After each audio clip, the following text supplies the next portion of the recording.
কৰিম আপোনালোকে সকলোৱে চাই ভাল পাব আৰু যোনে যোনে মোৰ ভিডিঅ'টো নতুনকৈ চাই আছে সেই সকলোবোৰে মোৰ ভিডিঅ'টো লাইক কমেণ্ট এণ্ড শ্বেয়াৰ আৰু লগতে ছাবস্ক্ৰাইব কৰি দিব।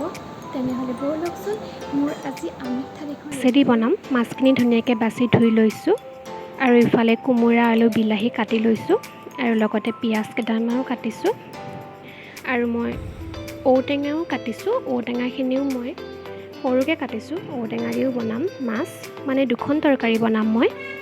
আৰু ইফালে কেৰাহী এখন পাতি মাছখিনি ভাজি লৈছোঁ।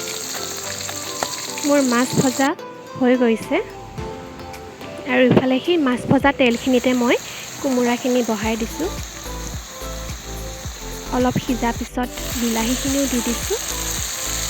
মোৰ কোমোৰাখিনি তৰকাৰী হৈ যাব এতিয়া। তাৰপিছত মই নমাই থ'ম।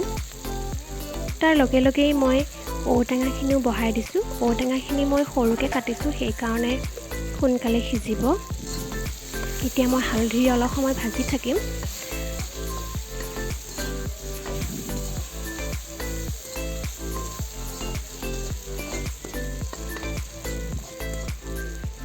তাৰপিছত মই ঔটেঙাখিনি অকণমান ঢাকি থৈ দিম।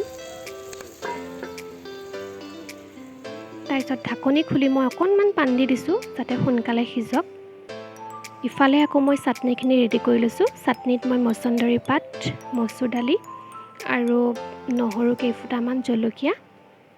মই মচুৰ দালিখিনি আগতীয়াকৈ তিয়াই ৰখাইছিলোঁ আৰু লগতে সোৱাদ অনুসৰি নিমখ।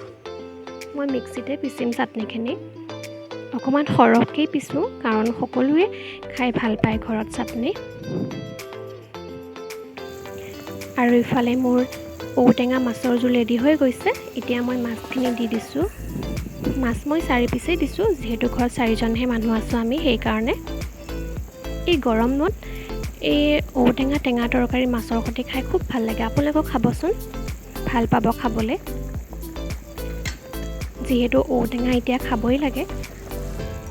অলপ সময় উতলিব দিম, তাৰপিছত মই নমাই থৈ দিম। আৰু লগতে মাছৰ পেটু অলপো আছিলে মাছখিনিৰ লগত, সেইখিনিও মই ভাজিছোঁ। মোৰ মানুহজনে মাছৰ পেটু খাই খুব ভাল পায়। আৰু এয়া মোৰ আজিৰ থালি ৰেডি। ভাত, মাছ ফ্ৰাই, মাছৰ পেটু ভাজি, চাটনি, নেমু আৰু লগতে এটা ভোট জলকীয়া। ভোট জলকীয়া খাই কোনে ভাল পায় বাৰু কমেণ্ট কৰিব। আৰু ইফালে মাছৰ টেঙা তৰকাৰী, কোমোৰা আলু বিলাহী মাছ আৰু কোমোৰা শুকান ভাজি আৰু লগতে চয়াবিন আলু শুকান ভাজি। এয়াই মোৰ আজি অসমীয়া থালি। প্লিজ আপোনালোকে এদিন ঘৰত বনাই খাব, চাব, খুব ভাল পাব খাবলৈ। আৰু যদি ভিডিঅ'টো চাই ভাল পালে তেনেহ'লে লাইক কমেণ্ট শ্বেয়াৰ আৰু লগতে ছাবস্ক্ৰাইব কৰি দিব। ভিডিঅ'টো চোৱাৰ বাবে বহুত বহুত ধন্যবাদ।